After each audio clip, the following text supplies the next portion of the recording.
இப்போ உத்தரகாண்டில் 200க்கும் அதிகமான அணைகள் கட்டும் வேலை நடந்துட்டு இருக்கு. அது மட்டும் இல்லாமல் நூற்றுக்கணக்கான மற்ற வகையான இவங்க சொல்கிற வளர்ச்சி திட்டங்களும் நடந்துட்டு இருக்கு. இவையெல்லாம் அழிப்பதையே அடிப்படையாக கொண்டவை. அது மட்டும் இல்லாமல் நம்ம ரயில்வேயையும் கொண்டு போகிறோம். மலையோட நெஞ்சு வரைக்கும் ரயிலை கொண்டு போய் சேர்க்கணுங்கிறது தான் குறிக்கோள். அதுவும் சுரங்கங்கள் வழியாக போகுது. 30 50 கிலோமீட்டர் நீளமுள்ள சுரங்கங்கள் தோண்டப்பட்டு வருது. கடந்த 5 வருஷத்தில் நிலச்சரிவு சம்பவங்கள் 3000% அதிகரிச்சிருக்கு. கடந்த 20 வருஷத்தில் சண்டிகரோட மொத்த பரப்பளவை விட 5 மடங்கு அதிகமான வனப்பகுதியை உத்தரகாண்ட் இழந்திருக்கு. இப்போ பாருங்க என்னென்ன நடக்குதுன்னு.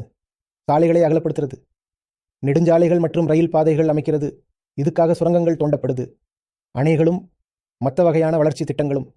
அது மட்டும் இல்லாமல் தனியார் துறை மூலமாக ஹவுசிங் அண்ட் ஹாஸ்பிட்டாலிட்டி வசதிகளும் இவையெல்லாம் அழித்து புதுசாக கட்டுறது தான். இது எல்லாத்துக்கும் மேலே கிளைமேட் சேஞ்ச், அதனால் ஏற்படுற அதிகப்படியான மழை, unbridled mining of sand from rivers making floods more devastating, பணம் பணம் பணம் பணம் பணம், வளர்ச்சி, இதெல்லாம் நம்ம என்ன பண்ணிட்டு இருக்கோம்?